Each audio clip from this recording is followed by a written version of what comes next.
un grand merci pour votre générosité et votre fidélité. Votre aide a été précieuse, mais elle n'est malheureusement pas suffisante. Nous n'y sommes pas encore. TV Liberté, première chaîne alternative de France, n'appartient à aucun parti, lobby ou oligarque. Elle ne vit que des dons de ses téléspectateurs. C'est votre don qui est le garant et le gérant de notre totale indépendance et de notre liberté de parole. Pour qu'en 2019, TV Liberté continue de défendre vos idées, aidez-nous maintenant et avant le 31 décembre.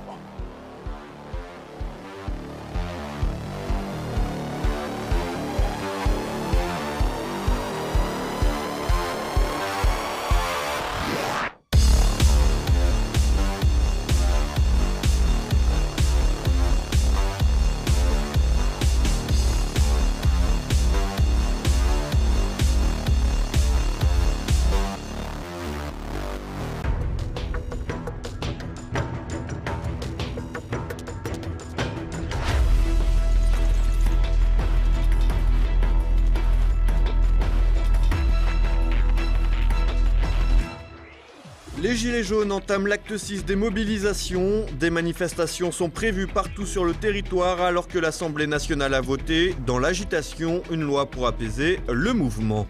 Alors que l'attentat de Strasbourg a fait ressurgir la menace terroriste au grand jour, le secrétaire général d'Interpol a mis en garde contre une nouvelle forme de danger, les revenants, ces djihadistes sortis de prison, un avertissement de taille pour 2019.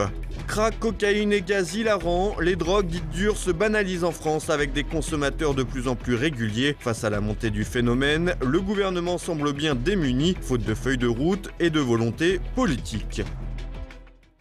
Madame, Monsieur, bonsoir. Les Gilets jaunes passeront-ils le Noël? Après un acte 5 en demi-teinte, le mouvement spontané se prépare à un 6e épisode à la veille de la fête de la Nativité. Côté politique, l'Assemblée nationale a voté la loi Gilets jaunes dans l'agitation. Un acte 6 et beaucoup d'interrogations. Un mois et demi après le début du mouvement spontané Gilets jaunes, des mobilisations sont prévues un peu partout en France sous des formes diverses. Parmi les meneurs du mouvement, le mot d'ordre semble être au changement de stratégie. Exit Paris, donc, au moins partiellement, et des Gilets jaunes sont attendus à Versailles, témoignage du passé monarchique de la France qui laisse entrevoir une forme de récupération au moins symbolique de la gauche. Face à ces annonces, le château sera fermé au public. Un autre rassemblement devrait se tenir à Paris Opéra, avec pour mot d'ordre de rester assis pour dissuader la police de charger. Pas sûr que cela dissuadera les forces de police, pas sûr non plus que la mobilisation sera suffisante pour peser à nouveau. La place de l'Étoile et le parvis de la Défense sont aussi évoqués sur les réseaux sociaux, mais faute de rassembler plusieurs milliers de manifestants, ces rassemblements pourraient bien tourner court. Et si Paris et ses environs pourraient finalement voir peu de gilets jaunes affluer, c'est le reste du territoire qui pourrait connaître un regain de mobilisation. Ainsi, toujours en ordre dispersé, de nombreuses pages Facebook et d'appels sur les réseaux sociaux encouragent à des actions dans une quinzaine de villes comme Lille, Strasbourg ou encore Nantes. Probablement plus inquiétant pour l'exécutif, l'appel au blocage des frontières, avec comme consigne d'empêcher les camions de rentrer sur le territoire tout en laissant circuler les personnes. Une consigne qui pourrait causer de sérieux débordements, les routiers n'étant pas connus pour se laisser faire. Ainsi, des points de blocage ont d'ores et déjà été prévus aux frontières avec la Belgique, l'Allemagne, l'Espagne et l'Italie. Plus audacieux, certains appellent à une mobilisation européenne afin de faire converger les mécontents des pays voisins. Une stratégie dangereuse tant les problématiques sociales et économiques sont variées au sein de l'Union européenne. Côté politique, la majorité a voté en faveur du texte Gilets jaunes dans la nuit de jeudi à vendredi à 4h30 du matin avec 153 voix contre 9.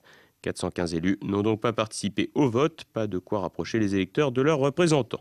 Le projet de loi validait ainsi les mesures dites d'urgence voulues par le président et concernant les fameuses annonces CSG, heures supplémentaires ou encore primes exceptionnelles. Un vote qui a vu les élus communistes et insoumis s'agiter contre ce qu'ils dénoncent comme étant un retour au « travailler plus pour gagner plus » de Nicolas Sarkozy et une opposition, les Républicains demandant l'exonération de charges sur les entreprises pour les heures supplémentaires en vain. Alors que la cacophonie parlementaire a battu son plein, Emmanuel Macron tentait d'apaiser les gilets jaunes en déclarant à une représentante du mouvement, Priscilla Ludowski, que les manifestants avaient raison. Raison d'avoir signé massivement une pétition pour une baisse des prix du carburant, une pétition sur le site change.org, une pétition dépassant les 1 200 000 signataires.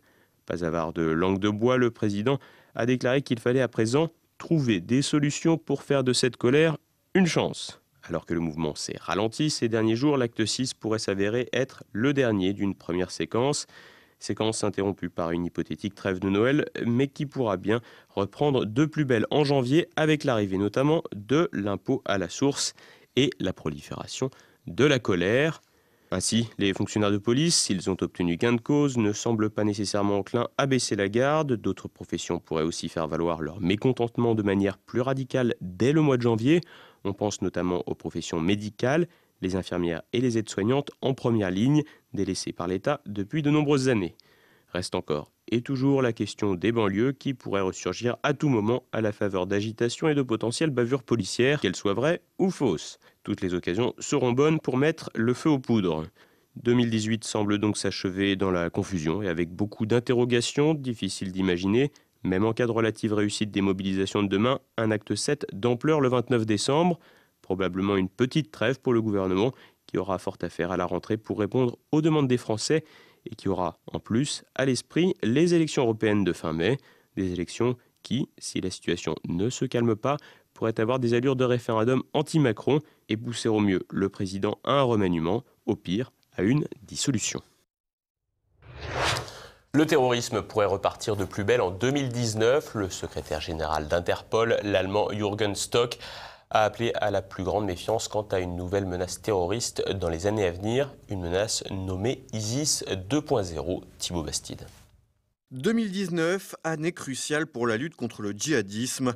Alors que l'année 2018 a notamment été marquée par plusieurs attentats terroristes sur le sol français, dont le dernier en date le 11 décembre dernier à Strasbourg, les prévisions pour l'année prochaine ne sont guère meilleures. En effet, à l'occasion d'une allocution à l'association anglo-américaine de la presse à Paris, le secrétaire général d'Interpol, Jürgen Stock, a mis en garde les pays européens contre une nouvelle forme de menace terroriste baptisée ISIS 2.0.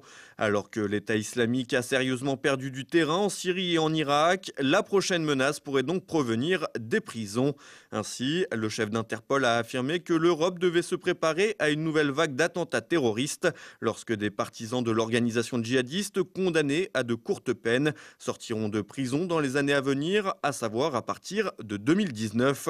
En effet, plus de 45 000 d'entre eux sont incarcérés en Syrie et en Irak et il sera très compliqué de suivre leur déplacement à leur sortie. L'une des destinations probables est l'Asie du Sud-Est ou l'Afrique, où il existe encore des foyers terroristes. Une autre option pour les djihadistes est de rester discrets et d'essayer de revenir furtivement en Europe occidentale. Autre problème, celui des rapatriés. De nombreux terroristes ou présumés terroristes souhaitent être jugés dans leur pays de résidence et notamment la France. Ainsi, la casse-prison est devenue une véritable pouponnière à djihadistes, comme en témoigne l'attentat de Strasbourg avec Cherif Shekat. D'ailleurs, ce type de profil se multiplie de l'aveu des surveillants pénitentiaires totalement débordés par le phénomène. 300 partisans de l'État islamique seraient revenus en France après être partis faire le djihad. Le tout sans compter les enfants de terroristes venant de zones de guerre pouvant grandir et suivre les traces de leurs parents. Si le patron d'Interpol a clairement identifié le problème, les pistes étudiées afin d'éviter de nouvelles attaques demeurent encore bien floues. Une base de données internationale d'informations biométriques afin de permettre aux pays d'identifier les revenants est actuellement à l'étude. Cependant, ce type de fichier a déjà largement prouvé ses limites, de nombreux terroristes ayant déjà réussi à passer entre les mailles du filet. La consommation de drogue dure se banalise toujours plus en France. Un rapport de l'Observatoire des drogues et des toxicomanies publié jeudi tire la sonnette d'alarme sur la généralisation de l'usage des stupéfiants. Cocaïne, crack, gaz hilarant, des drogues de plus en plus consommées en France. L'Observatoire français des drogues et des toxicomanies a publié une note jeudi proposant un état des lieux de l'usage des stupéfiants dans le pays et les conclusions sont plutôt alarmantes. Tout d'abord, la cocaïne est consommée régulièrement par 1,6% des 18-64 ans, soit un demi-point de plus qu'en 2014. Une tendance qui s'explique notamment par la baisse des prix en 2017 après 8 années de hausse consécutive. Devenue culturellement de plus en plus banale, la cocaïne est ainsi présente dans des milieux socio-professionnels très variés. Concernant la qualité de la CC, comme la désignent certains initiés, elle serait à un taux de pureté sans précédent. L'accroissement de l'offre n'aura pas seulement profité à un accroissement du nombre de consommateurs, mais aussi à l'augmentation de la consommation par les personnes déjà consommatrices. Autre drogue en progression, le crack, de la cocaïne transformée pour être fumée et dont les effets sont plus brefs et plus intenses. Sa progression touche depuis maintenant 2 décennies des populations dites intégrées, alors qu'elle ne concernait dans les années 80 et 90 que des populations plus marginales. Aujourd'hui, la consommation de crack s'accélère chez les consommateurs anciennement considérés comme occasionnels, mais aussi chez d'anciens consommateurs de cocaïne qui glissent vers cette nouvelle consommation. Enfin, le gaz hilarant, détourné de son utilisation médicale ou de pressurisateurs pour produits alimentaires, se vend dans des petites cartouches pour seulement 2 € l'unité. Ses effets fugaces et euphorisants en font un produit prisé des milieux estudiantins. Sa consommation peut ainsi s'observer lors de soirées de faculté de médecine dans des grandes agglomérations comme Paris, Lille, Lyon et Bordeaux. La consommation de ce gaz entraîne des maux de tête, des vertiges, mais également des troubles cardiaques et des risques d'asphyxie. Toutes ces drogues, dites dures en comparaison au cannabis, connaissent une progression constante avec des modifications de type culturel. Ainsi, les fameux after-work, les apéros d'après-travail, sont désormais bien souvent l'occasion de consommer ces stupéfiants. Face à cette montée en puissance des drogues dures, les autorités se voient démunies avec d'un côté une prohibition qui ne fonctionne pas vraiment et de l'autre une hypothétique légalisation qui ne ferait probablement que déplacer le problème, comme l'explique Alexandre Marchand, auteur de l'ouvrage « Drogue et toxicomanie, l'impossible prohibition ». Effectivement, un demi-siècle de prohibition en France n'a rien donné. Ça n'a pas marché, ça a même été contre-productif puisque que ce soit sur l'offre ou sur la demande, on fait pire que mieux, en prohibant, en interdisant. On entretient le phénomène finalement qu'on est censé combattre. Et en même temps, dans la conclusion, je dis, mais l'alternative, la légalisation, attention à pas voir en cela une solution miracle, la panacée, parce qu'elle va poser tout autant de problèmes que la prohibition, simplement, ce sera des problèmes d'une autre nature. Un véritable casse-tête pour les autorités, d'autant que les expériences de légalisation ont rarement fait leurs preuves à l'étranger. On voit les premiers résultats sont assez en demi-teinte, en fait, puisque le marché clandestin n'est pas du tout tari. Il survit, il propose simplement son cannabis moins cher, donc il attire toujours tout autant. Le marché légal attire plutôt les classes moyennes et aisées, et les pauvres vont rester du côté de l'économie criminelle clandestine. Alors qu'Emmanuel Macron avait annoncé un plan de lutte contre le trafic de drogue, notamment dans les banlieues en mai dernier, ce plan n'a finalement pas vu le jour et la feuille de route du gouvernement sur le sujet demeure assez floue. Les habitudes de consommation, elles, s'installent et auront des répercussions dans les prochaines décennies. Drogue toujours, mais direction l'Afrique de l'Ouest à présent, au Nigeria, pays de près de 200 millions d'habitants et qui devient un véritable terrain de jeu pour narcotrafiquants. Longtemps simple plaque tournante du trafic, le Nigeria pourrait devenir l'un des plus gros pays producteurs de méthamphétamine. C'est l'une des plus grosses saisies réalisées au Nigeria. Mi-novembre, l'agence antidrogue a découvert ce laboratoire clandestin près d'Owerri, dans le sud du pays. À l'intérieur, les enquêteurs ont trouvé l'équivalent de plus d'1 million de dollars de méthamphétamine.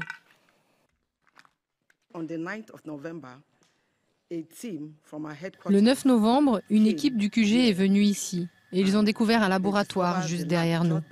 Un laboratoire où ils produisent des méthamphétamines. Nous savons tous que c'est une drogue très dangereuse.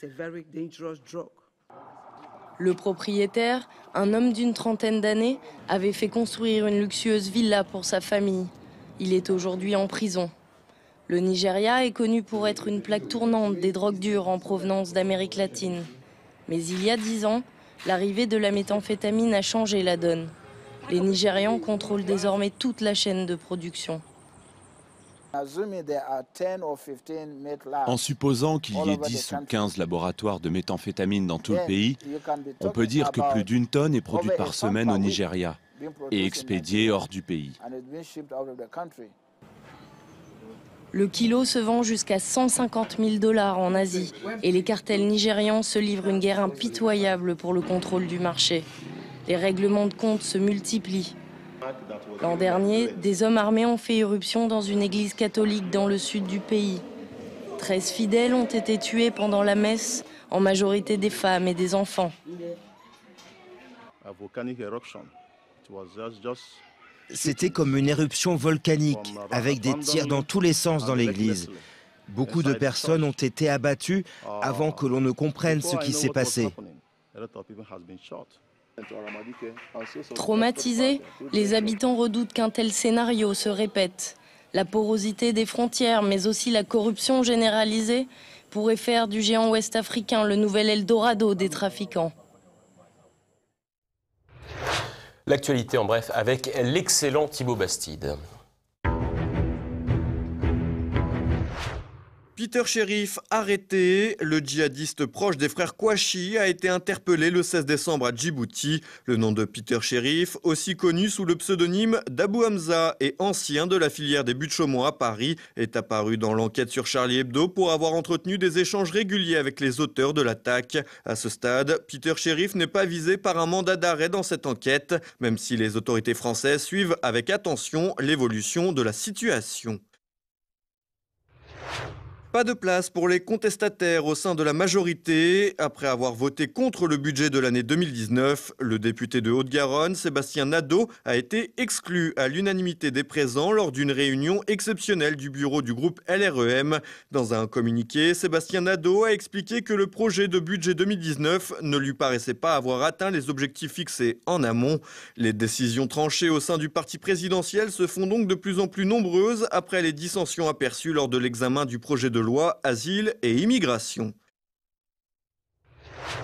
Les écologistes ferment la porte à Ségolène Royal, alors que l'ancienne candidate à l'élection présidentielle de 2007 s'était dite prête à faire partie d'une liste écologiste aux prochaines élections européennes de mai 2019. Yannick Jadot, tête de liste pour Europe Écologie Les Verts, a refusé la proposition, estimant que l'action de Ségolène Royal lors de son passage au ministère de l'Environnement n'a pas été concluante. Carlos Ghosn devrait passer Noël en prison. Ce vendredi, le patron de Renault a fait l'objet d'un nouveau mandat d'arrêt pour abus de confiance aggravé. Cette nouvelle accusation prolonge de 48 heures sa détention provisoire. Jeudi, Carlos Ghosn avait remporté une victoire judiciaire en trompe-l'œil après qu'un tribunal de Tokyo a refusé d'étendre sa garde à vue sur les charges de dissimulation de revenus et rejetant ensuite l'appel des procureurs. Donald Trump rapatrie ses soldats. Après avoir annoncé le retrait des troupes stationnées en Syrie, le président des États-Unis a décidé de retirer un nombre important de soldats américains d'Afghanistan. Des annonces non sans conséquence, puisque le ministre de la Défense, Jim Mattis, a démissionné de son poste. Les deux décisions de Donald Trump sur la Syrie et l'Afghanistan sont susceptibles d'avoir des conséquences géopolitiques majeures dans les régions concernées. En effet, en effectuant ces retraits, Donald Trump laisse le champ libre au président russe Vladimir Poutine et au président turc Recep Tayyip Erdogan sur le terrain syrien. Reste que le caractère imprévisible de Donald Trump pourrait encore laisser la place à de nombreux rebondissements. Victoire pour Vigilance Halal. Mardi, après plus de 5 ans de procédure judiciaire, le tribunal administratif d'appel de Paris a reconnu le bien fondé de l'action menée par l'association présidée par Alain de Peretti, condamnant l'État à verser 1 500 € au titre des frais judiciaires. Vigilance Halal mettait en cause plusieurs abattoirs halal bénéficiant de dérogations préfectorales, malgré des manquements aux obligations, notamment la tenue d'un registre des commandes spécifique.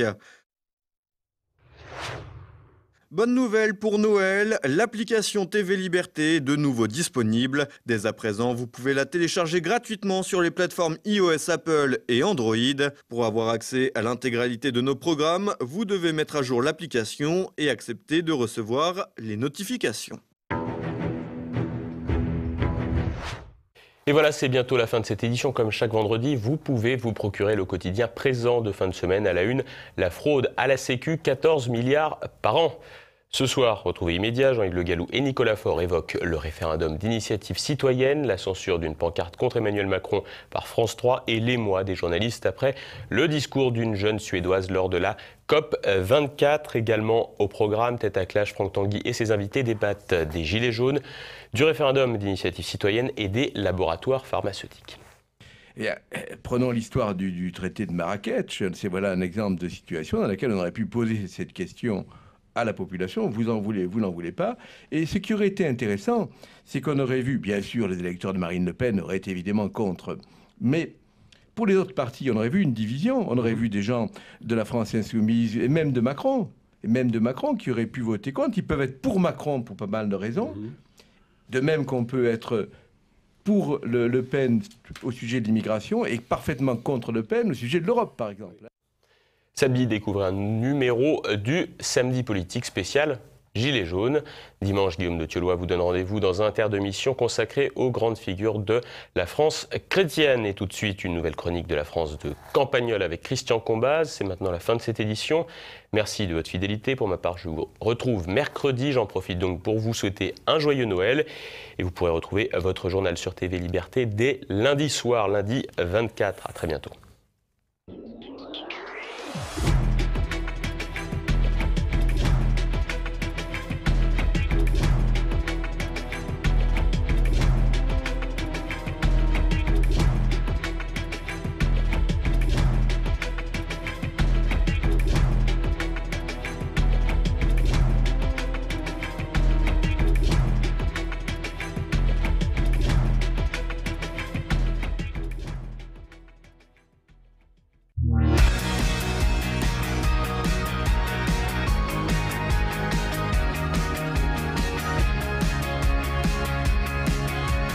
L'autre jour, j'ai accepté d'aller passer une fin de semaine chez des amis à la campagne. Il y avait 2 dîners de prévus et donc quelques heures à perdre le dimanche puisque la pluie en plus tombait sans arrêt.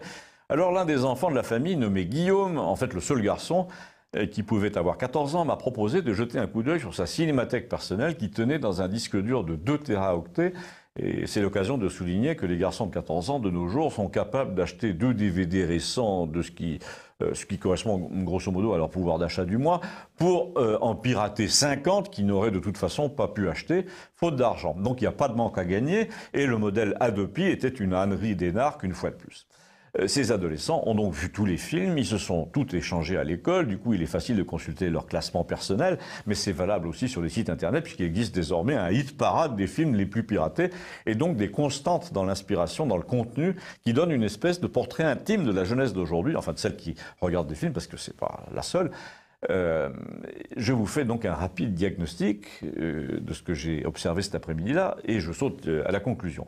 Eh bien, la jeunesse masculine autour de la puberté et bien au-delà plébiscite systématiquement les films dont les héros, souvent d'ailleurs des jeunes de leur âge, disposent de super pouvoirs.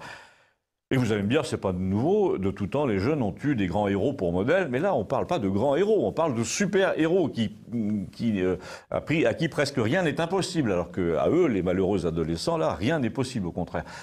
En outre, dans l'ancien temps, c'est-à-dire qu'il y a 40 ans à peine, le schéma « je suis seul, tout malingre, tout ignoré, mais le soir venu, je me dote d'une carapace de métal ou d'une combinaison de justicier pour sauter entre les toits », eh ben, tout ça concernait les enfants de 10 ans. Quand nous avions 10 ans, il y avait un petit héros qui s'appelait Benoît Brisefer et qui soulevait des voitures dans les bandes dessinées. Mais désormais, même les jeunes adultes adorent ça, et tout le monde, et tout ce monde-là est devenu extrêmement technologique et réaliste. Il s'agit donc plus d'un conte voltairien, il s'agit bel et bien d'une réalité parallèle. Pourquoi et comment? À cause du commerce de l'Amérique et de l'infantilisation générale du monde masculin qui leur est dû. Déjà, on peut observer que le niveau de violence visuelle, sonore, psychologique est en croissance exponentielle depuis 40 ans dans ces films.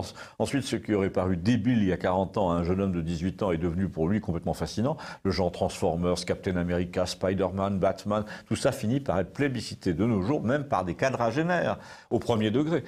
Mais surtout, ce qui est fascinant, c'est qu'il s'agit toujours du même principe. Il s'agit de se venger par la violence et par le paranormal d'un univers social où les règles sont de plus en plus dures et intolérables. Le film favori de mon jeune homme, là, Guillaume, s'appelait Jumpers. C'était l'histoire de mutants qui parviennent à s'extraire de la réalité en jouant les passe-murailles partout à travers le monde. Et dans sa collection favorite, la plupart des films montraient comme ça un héros maladroit avec les filles, moqué par les autres à l'école, qui endossait un costume pour voler d'une selle à l'autre.